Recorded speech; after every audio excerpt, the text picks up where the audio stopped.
Welcome to the Construction Disruption Podcast, where we uncover the future of design, building, and remodeling.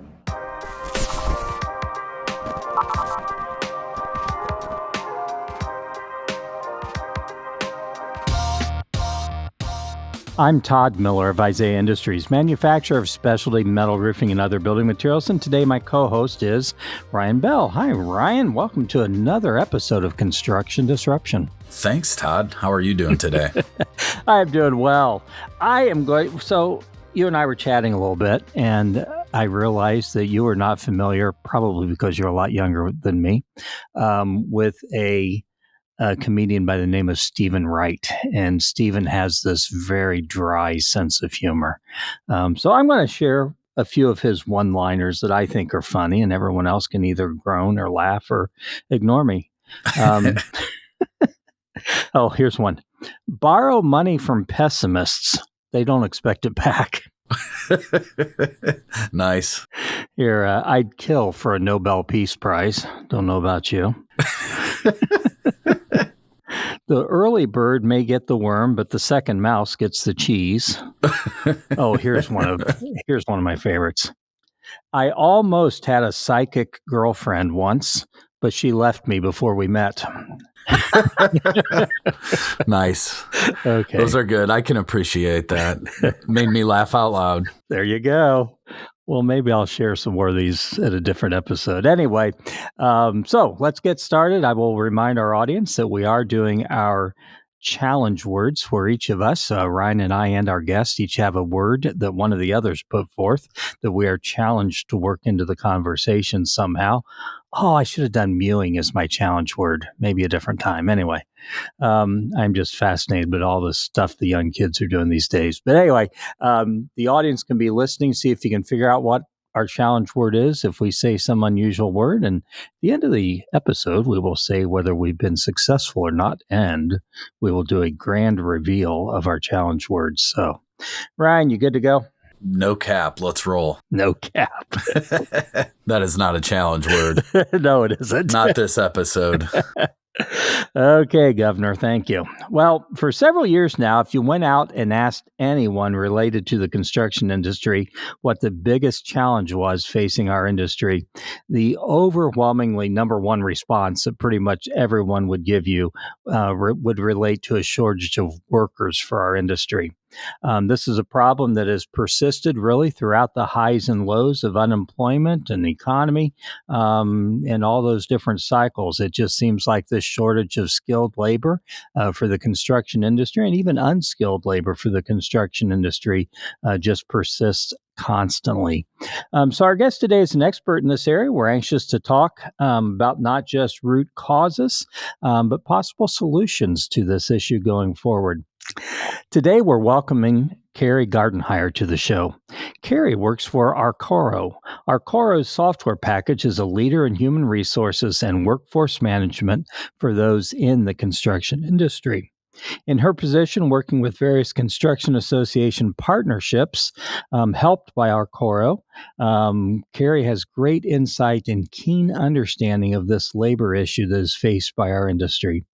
Carrie, welcome to Construction Disruption. Pleasure to have you on the show today to discuss what really is a big problem for our industry. Well, thank you so much, Todd and Ryan. I'm really excited to be with you today. Well, thank you again. Before we dig too far into a discussion of the labor situation, love to hear just a little bit about your own background, how you came to be at Arcoro, and maybe give us some insight. We'll ask more later, but give us a little insight into what Arcoro does.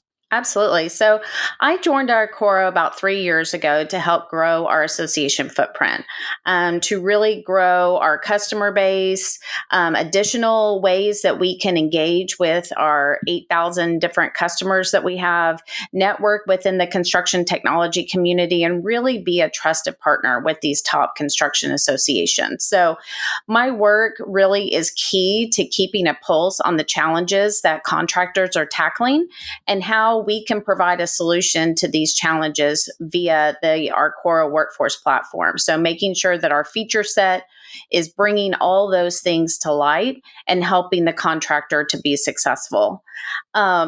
I grew up in a family built on construction. My grandfather and uncles were all general contractors, and my father was a construction attorney. So, but as I grew up, I didn't see a lot of women in construction, and I went the business route. I started my career as a project manager for several different technology companies, as well as working in digital marketing and operations, and then even in some cases serving as the HR role within those organizations. So my experience with Arcoro is great because it really brings things full circle with focusing on partnering with construction associations. Arcoro is a HR technology platform. It has several different modules that help to facilitate the ease of those manual HR processes for the individual, or maybe a team of individuals, or maybe an individual that has multiple things on their plate. Maybe they're doing payroll as well as HR, as well as many other operational things within the organization. So the idea is that you're able to take many of those paper processes and large file cabinets full of employee files and digitize all of that using technology, and being able to use workflows as well as analytical dashboards to really understand what's going on with your people data and easily be able to report off of that if you're subject to an audit, OFCC, OSHA, things of that nature. So all those things that tend to halt many of the operational tasks within the organization because something unexpected might come up, such as an audit, being able to have all that information in one place and work with a partner like Arcoro to help report on those items, as well as really grow your workforce. So being able to work on things like performance evaluations or learning management or succession planning or compensation management within a system so that you can plan for the future, as well as help to retain and grow your workforce, utilizing technology like this to help amplify it. Very cool. I love the fact that here you are with a software platform now, working in this area of HR management and workforce management, and yet you came from the real world side of it as well. Mm-hmm. And that has to give you a great deal of extra insight when you're working with associations and clients. And I know that one of the associations you work a lot with is AGC, which is Associated General Contractors America. And, of course, they're pretty well known for watching the labor situation closely, including a survey that you recently partnered with them on. Can you tell us, what were some of the findings from that survey you did with the AGC group? I'm so glad you asked, Todd. Many contractors, upwards of 90% of them, are finding it hard to fill positions across the workforce. But we did look specifically within this Arcoro and AGC survey at a specific question about the positions that they were finding most difficult to hire. And what we found is that labor roles were over the hardest to hire. So things like equipment operators, mechanics, truck drivers, concrete workers, those positions are giving hiring managers and business owners the most headache. And those are the ones that have the most competition. So you think this might be, interesting with the fact that less skilled, perhaps more entry-level employees are presenting the greatest challenge. That seems somewhat counterintuitive. You might think it'd be harder to hire more experienced tradespersons, but it's not that it's hard to hire them, those experienced tradespersons, but really the issue is where the pay is the lowest, there's more competition from other industries for those specific individuals, for those labor roles. Gotcha. Makes a lot of sense. When you look at what, fast food is paying and data entry positions and things like that, and, those are positions people don't have to be outside on. They're not at the mercy of the weather at all. Certainly less hazards in those positions, and yet they're paying enough that would be strong competition. That makes a lot of sense. So it sounds like the industry is working to address this simply by hiring more people faster, but maybe that isn't working out so well either. What can you tell us about, trends in hiring and some of the things people are doing to try to overcome this situation? Absolutely. So hiring additional people as quickly as possible is certainly something that companies are looking to do. And they have been doing for many years as the employable workforce has gotten smaller, with many baby boomers retiring. The challenge continues to be finding workers that you need. In case of those laborers that we just talked about, you may be competing, just like you mentioned, with retail, hospitality, fast food, who have equal pay per hour for some of the jobs that you're looking to source. But with challenges across both hourly craft workers and salary position, it really comes down to sourcing all of those potential employees. Really, where are you looking?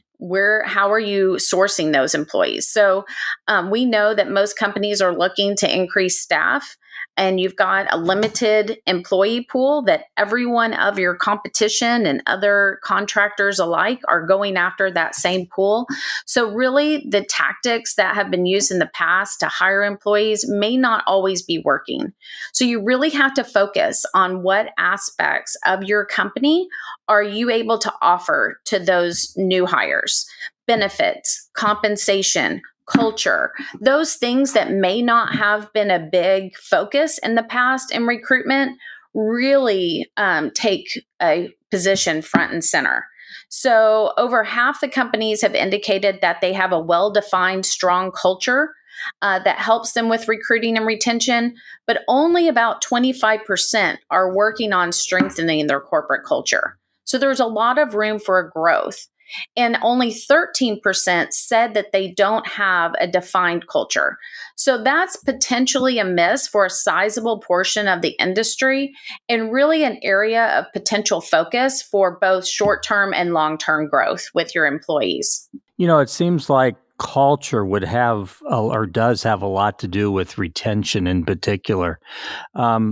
But yet, it still seems like I think everyone who's ever owned a business has experienced the fact that someone can still be pretty quick to jump ship for an extra $1 or $2 an hour or something, despite the culture. And I realize I'm kind of going off what we discussed earlier, but any helpful hints for companies to reinforce what their culture is, and that idea that, hey, the grass may not always be greener on the other side of the fence, even though that's what people often think when they go chasing after an extra $1 or $2 an hour or something. Absolutely. So I think that there's a few different ways that companies can emphasize their culture. We see that construction companies are maybe utilizing social media where they would have normally used it to help recruit new business and new projects. They're changing that to display their culture. So whether that might be that someone from the home office is going on site, they're consistently taking pictures, or they're asking questions of the folks in the field to be able to say, what is it like? What's your favorite thing about working for XYZ company? And asking the same question over and over again, and just filming it with their phones. This doesn't have to be a large production or anything like that. There's plenty of tools out there to quickly be able to edit those videos and post them up. In fact, I don't think that a lot of people expect a real professional video on social media or something.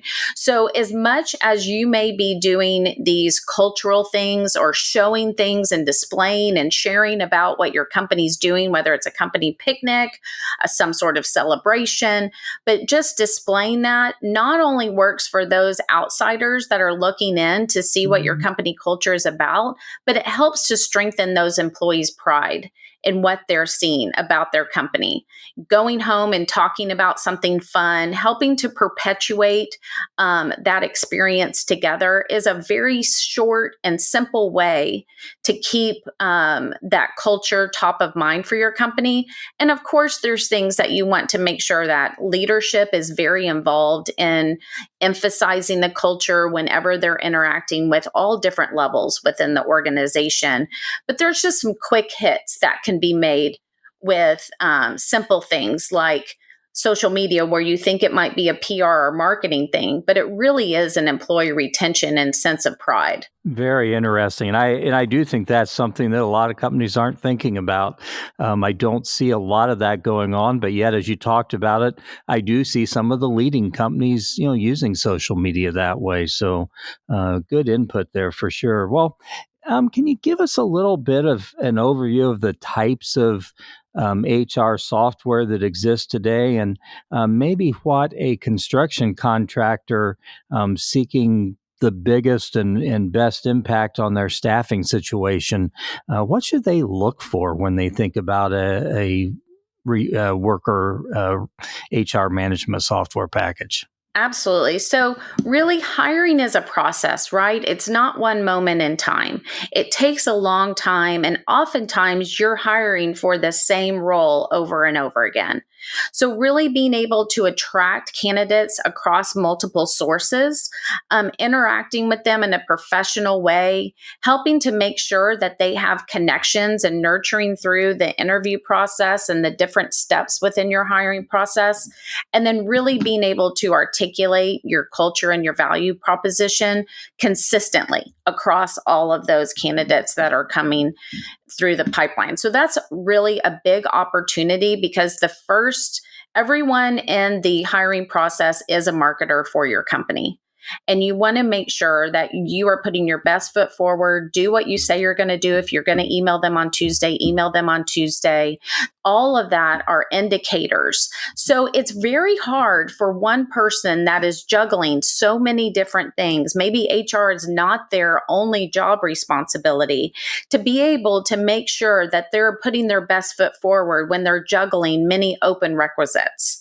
So one thing that we can do is create workflows and standardize job descriptions and things that help with responsive emails or maybe screening questions. And all of this is done through an applicant tracking system. So you might hear it referred to as an ATS.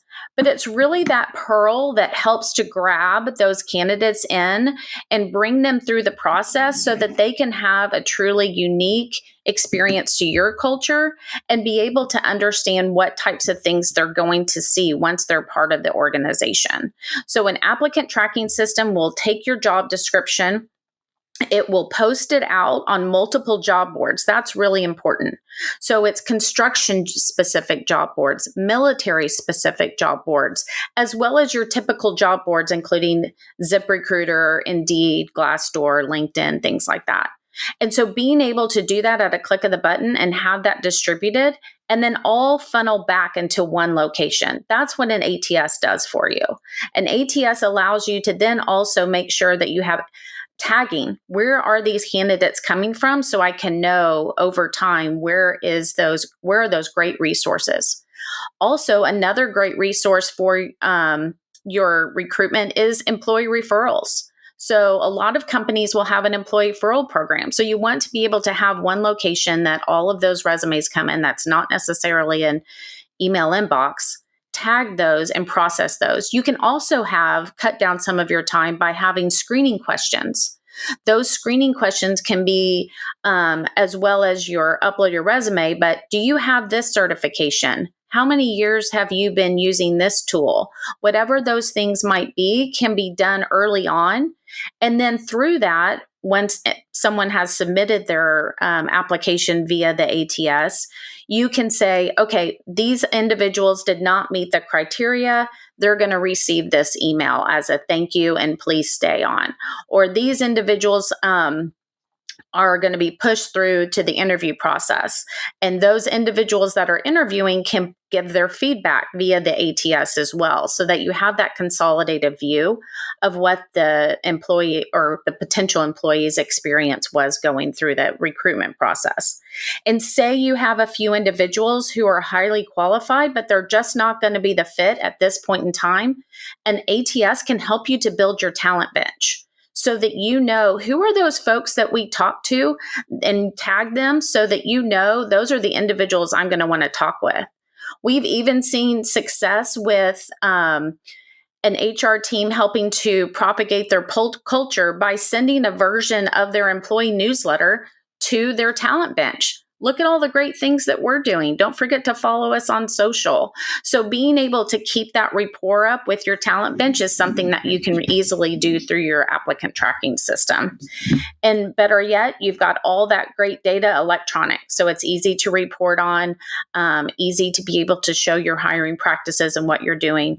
But also you want to have it mobile friendly. So you want to make sure that your applicant tracking system works for those folks that may be on a break on the job site and they're scrolling through jobs. Is it easy for them to apply with your system currently? Good applicant tracking systems give you a very nice web-friendly web page on your website that will also help you to funnel those things through. So those are just a few things to really think about when it comes to just that first starting module, that applicant tracking system that really kicks off the hiring process.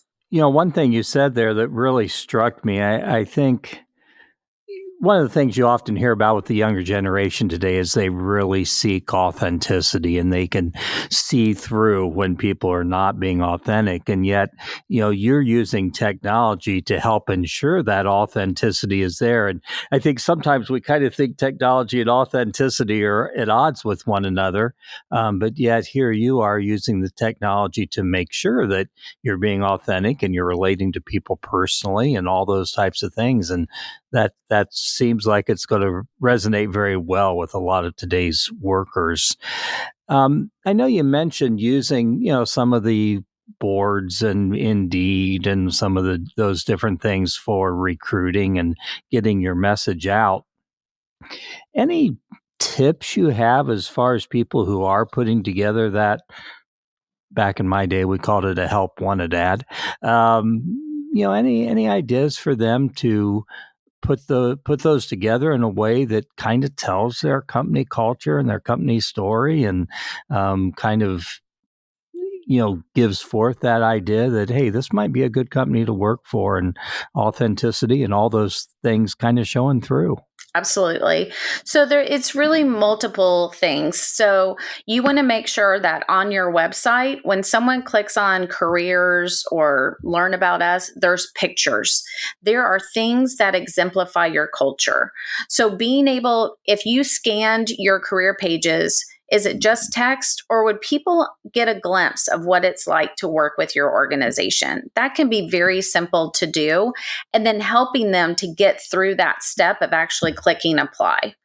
One other thing you want to do is make sure that your job posting and the content within it is really an advertisement about your company. It's not just about the role and what they're doing, but it also has components of it that help to exemplify who you are as a company and some of the benefits that you provide to your very valuable workforce. You also want to avoid jargon. You want to make sure that you're not using language that might be something specific to the day-to-day operations of your organization. Make sure, especially because we're seeing that some of the most effective resources, some of those individuals with the 5 to 10 years experience that you're seeking are coming from outside the construction industry. So you have folks that are doing career changes. So you want to look at this through the lens of those that may not be a contractor, may not be in the day-to-day operations of construction. Would they understand how their skill sets translate? We also see that a lot with military. Individuals that are veterans are coming out of the military. Sometimes it's difficult to be able to understand what they have done in their previous roles that have been extremely important and vital.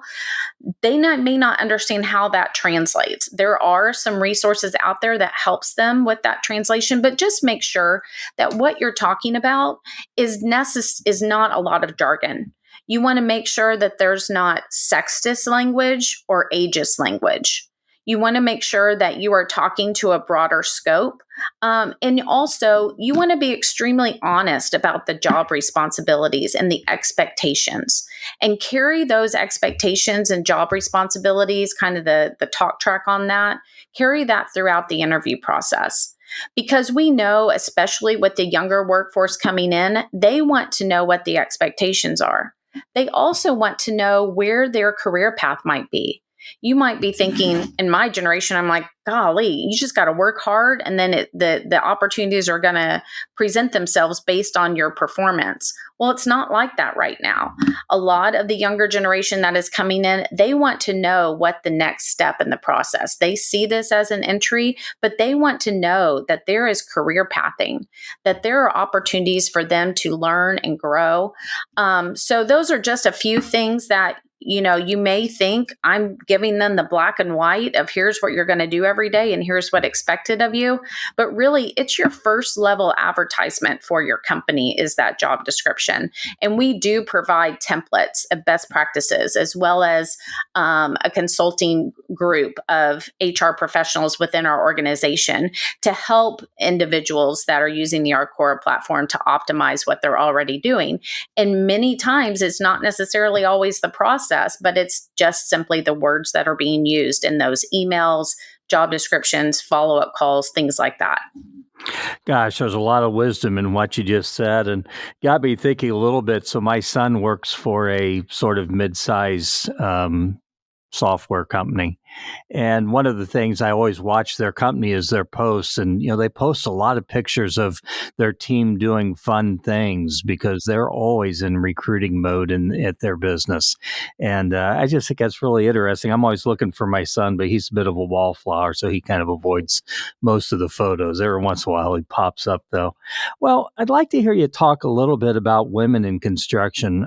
For many years, it seemed pretty unusual to have women with careers in our industry, but gradually, maybe even a little bit quietly, that really seems to be changing. I know one of the trade associations I'm heavily involved with has really been active at promoting and engaging women for careers in construction.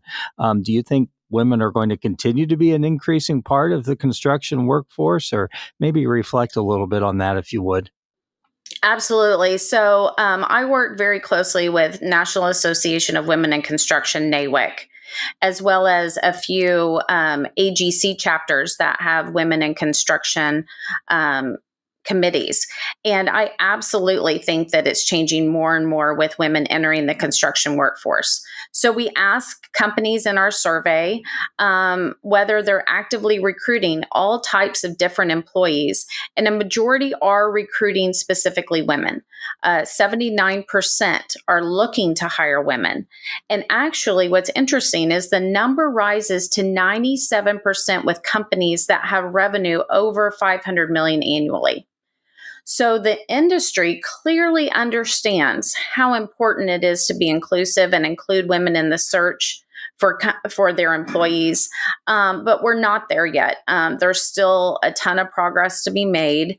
There are still companies that say they have no women on staff.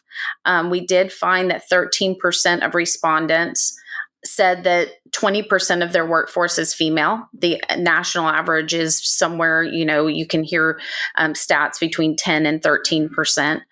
But really, most of those are salary positions. So with, very little being tradeswomen in the crafts. So we're seeing increasing representation, more focus on that representation. The more women that are in construction, the more the women feel comfortable working alongside them, the more mentors that are available.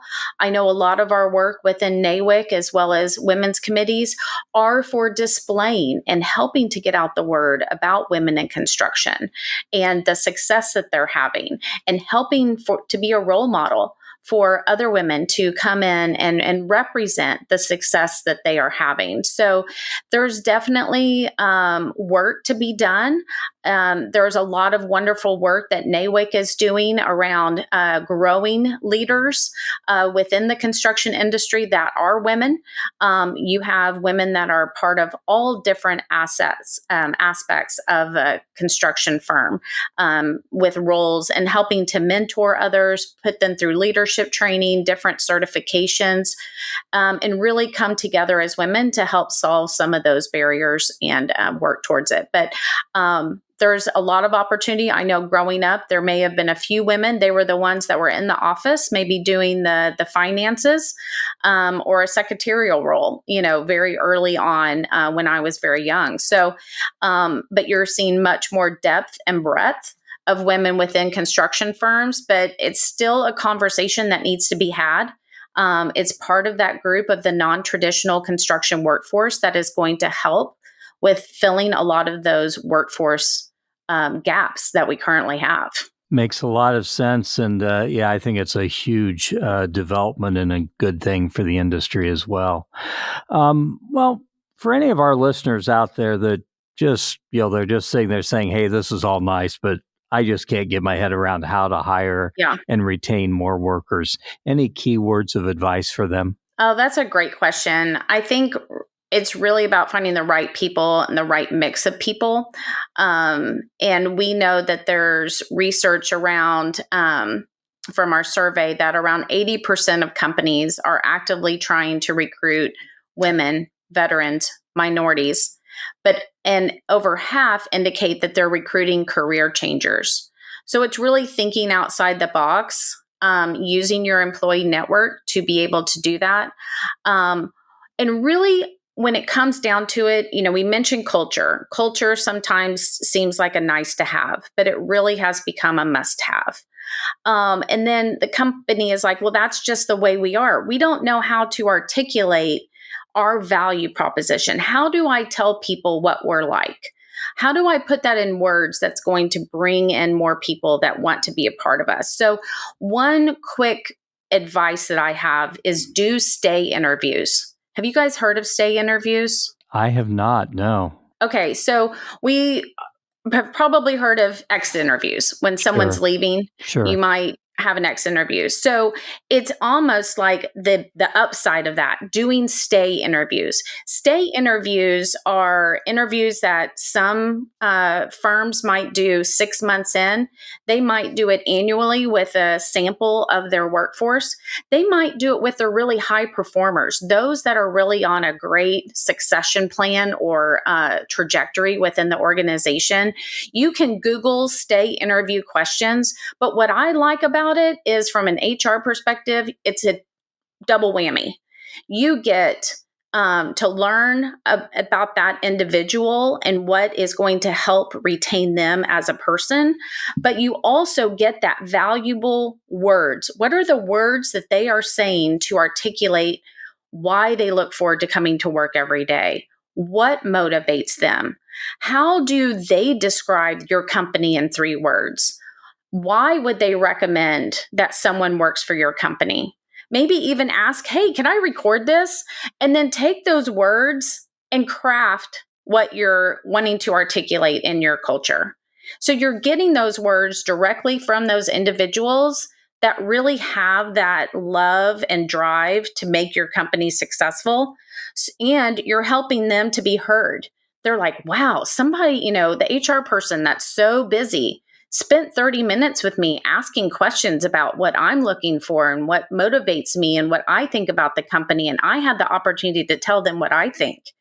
But also that HR person is getting the opportunity to have that valuable insight and the words.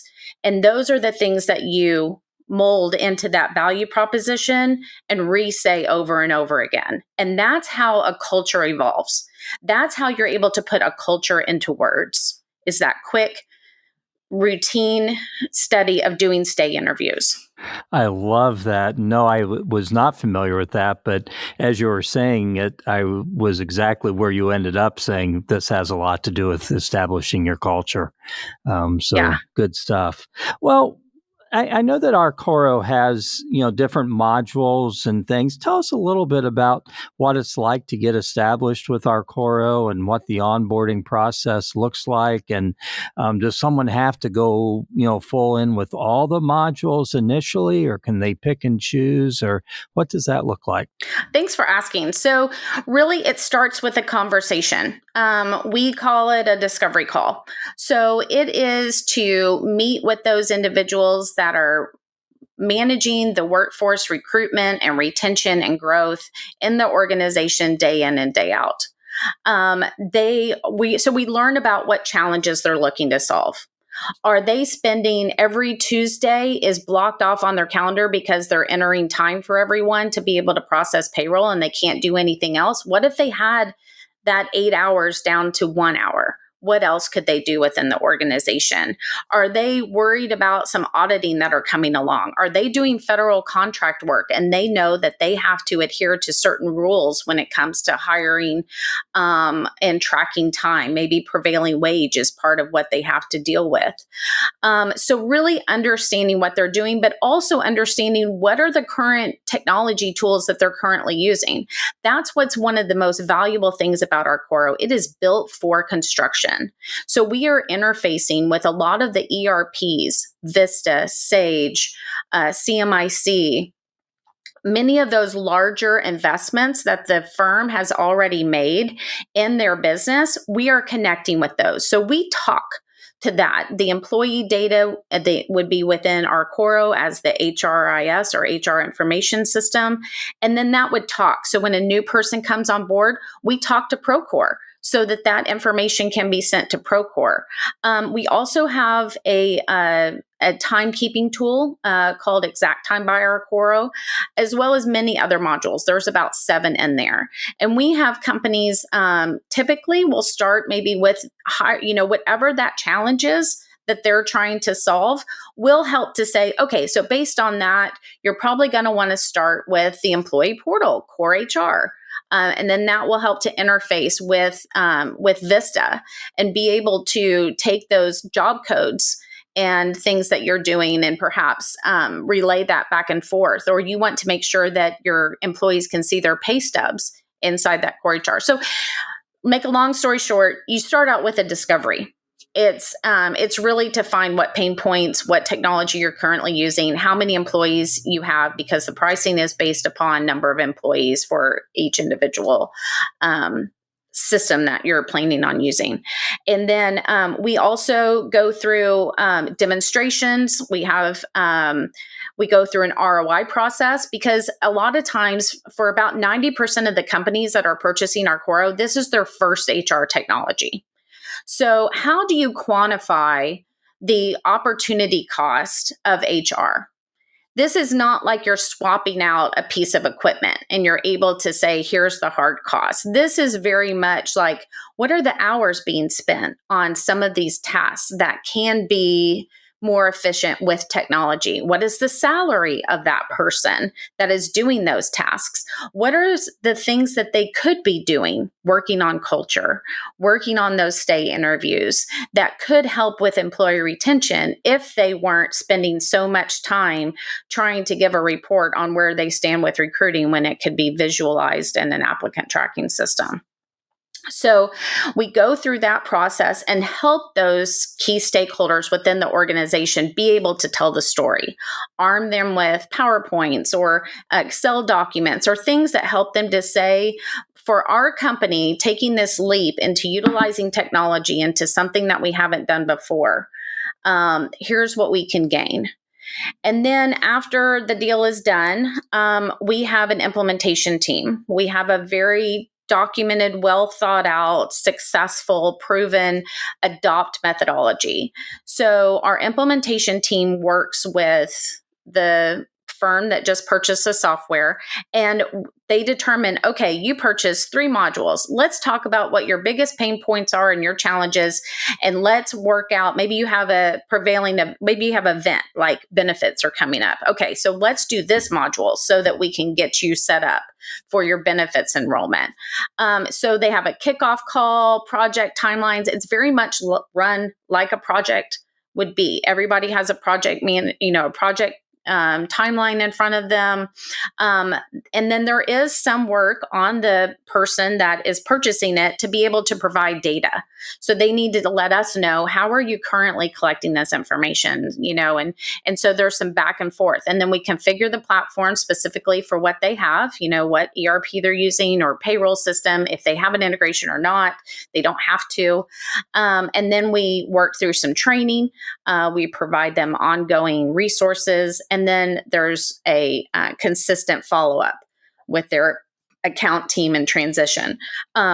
So it's not just a fill out a form online and you now have access to this technology, and now someone has to spend time that they don't have already figuring out how to implement it. So it is truly a partnership, and that's what helps us to be better under the more and more we talk to these contractors. But like I said, we have over 8,000 customers today and are continuing to grow.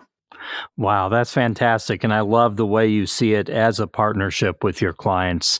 I think that oftentimes is a problem with tech. Folks enroll in it and then they just feel like they're kind of abandoned out on their own to figure it out. So makes a lot of sense. Well, thank you so much, Carrie. This has been great. We're thankful for your time here today. We're close to wrapping up what we call the business end of things. Is there anything, though, that we haven't covered today that you wanted to be sure to share with our audience? Just that we're here to help. Arcoro would love to be able to talk with you, your listeners, and really understand where some of their challenges are and how we might be able to help. We are completely construction focused, so our product roadmap and our product teams are here in the U.S. and they are working on developing those feature sets that help make contractors successful. Well, great. And we certainly hope we have some listeners reach out to you. And in just a moment, we'll get your contact information. We'll also put that in the show notes. But first, I want to ask if you're willing to participate in something we call our rapid fire questions. So these are 7 questions. You have no idea what they're going to be. Okay, hit me. Okay. Ryan, you want to ask the first one? I would love to. Question number 1, what's a product or service you have recently purchased that was a real game changer for you? I recently started working out at a new location called Hotworks, and it's infrared saunas. And it has been a game changer for me. I thought I always avoided the hot, but I'm really enjoying these quick hit workouts at Hotworks. Okay, next question. Have you ever followed a fashion trend that now seems ridiculous, kind of like the mullet I had in college? If so, what was that? Oh, in high school, I had great bangs. Okay. I had, lots of hairspray in them. That Yep. was definitely something that I try to hide those pictures. They're out there someplace, though, I assure Uh-huh. you. Uh-huh. I think that's coming back. It is. It does seem to be. Please no. Question number 3. If you could have any superpower, what would you choose? Time travel. Oh, I like that. Yeah, I'd really like to have ask some questions. I think growing up, we can be so thinking about yourself. And I wish that I'd asked more questions of some of my family members that have since passed and just learn more about them with my brain today and my age today. Yeah, I hear you. I agree with you. Yeah, lots of things I'm thinking, oh my gosh, I should have sat down and just had a conversation with them, and too late now. Yeah. Next question. Who has been a strong mentor in your life that helped shape you to be who you are today? I have had some amazing leaders and coworkers that believe in me more than I believe in myself. I've had some individuals. I am very much a getter-doner. You give me an idea with little direction and I execute on it. And, I pride myself on making sure that it's done to the top of its ability.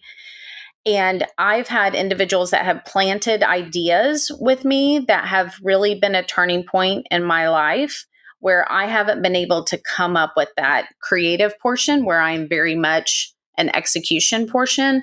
So I would say one in particular is a colleague that is now my leader, but they see more in me than I see in myself. And they do an excellent job of planting an idea and helping me to nurture that idea and then just know I'm going to run with the rate. I'm going to take it off and run with it. But those nurturers and those individuals that simply give me thoughts about ways that I could change myself or ways that I could take my role within the organization or ideas of different things. I really appreciate that because that's not one of my strongest skill sets. But once it's there and that idea is planted, I can make it happen. I love that. And I think you just really reminded me of something I need to be more cognizant of, and that is helping people to see how I believe in them and what I know that they're capable of. So that's good stuff. Absolutely. Next question. This one is one of my favorites. If you had to eat a crayon, what color of crayon would you choose to eat? Oh, red, because then I wouldn't have to put any lipstick on. There you go. I like it. Next to last question. What person from history would you love to have dinner with, and what's something you would ask them? So I've been watching Vikings on Netflix. Okay. Have you guys watched Vikings? Have not familiar with it, but I'm kind of fascinated with some of the culture back in the very early Vikings. And so there were shield maidens, these women who would fight alongside the men, oftentimes be leaders within their tribe. And I would love to learn more from a shield maiden in 900 AD in Sweden. very interesting. Wow. Had no idea such a thing existed. I think I would be a badass shield maiden. There you go. Amen to that. Sounds like a good Halloween costume idea for you. Yeah. It's basically like, do you remember He-Man and Yeah. She-Ra? Yeah, there's your visual. Absolutely. Interesting. All right. Well, this is the last question here. What would you like to be remembered for at the end of your days? The amazing children I've raised. Awesome. That's good. That's neat. Love it. Well, Carrie Gardenhire, thank you again for your time today. For anyone who wants to get in touch with you or learn more about Arcoro, how can they do that? Well, it's really easy. Let me spell out Arcoro because it's kind of fun. ARCORO.com. ARCORO.com. And my name is long, but my email is carrie.gardenhire@arcoro.com. So I'm sure you'll put that in the comments for me. But please reach out directly. I would love to help you and help the listener to help solve some of these challenges. If this is something that you're ready to take that leap and see where technology can help save some time and really save money too, when it comes to opportunity costs, as well as some of the time theft that can come along with not having a digital time tracking solution. So I'd love to talk. Please reach out directly. Very good. Well, thank you again. This has been a very informative episode and a lot of fun. I've enjoyed it. So just to let our audience know, we all got in our challenge words, I think. Ryan, your word was? I had the phrase laugh out loud. And you worked it in early on. Good job. Yes. Yep. Carrie, you had? Pearl. And you worked it in really well. When I think of Pearl, I think of Mr. Krabs' daughter on SpongeBob. I think her name was Pearl, but anyway. Oh my gosh. Yeah, I think you're right. I'm going back a few years. Yeah. And I had the word governor, which I just kind of, I'm going to use governor here. I got called Ryan Governor. Why not? I thought it was good. Yeah. Well, thank you again, Carrie. This has been a real pleasure. We enjoyed it. The pleasure's mine. Thank you. And thank you so much to our audience for tuning into this very special episode of Construction Disruption with Carrie Gardenhire of Arcoro. Please watch for future episodes. We're always blessed with great guests. Don't forget to leave a review or give us a thumbs up, whatever you want to do. Until the next time we're together, though, keep on disrupting, keep on challenging, keep on looking for better ways of doing things. And don't forget to have a positive impact on everyone you encounter. Make them smile, encourage them, make their life a little bit better at that time. So God bless and take care. This is Isaiah Industries signing off until the next episode of Construction Disruption. This podcast is produced by Isaiah Industries, manufacturer of specialty metal roofing and other building products.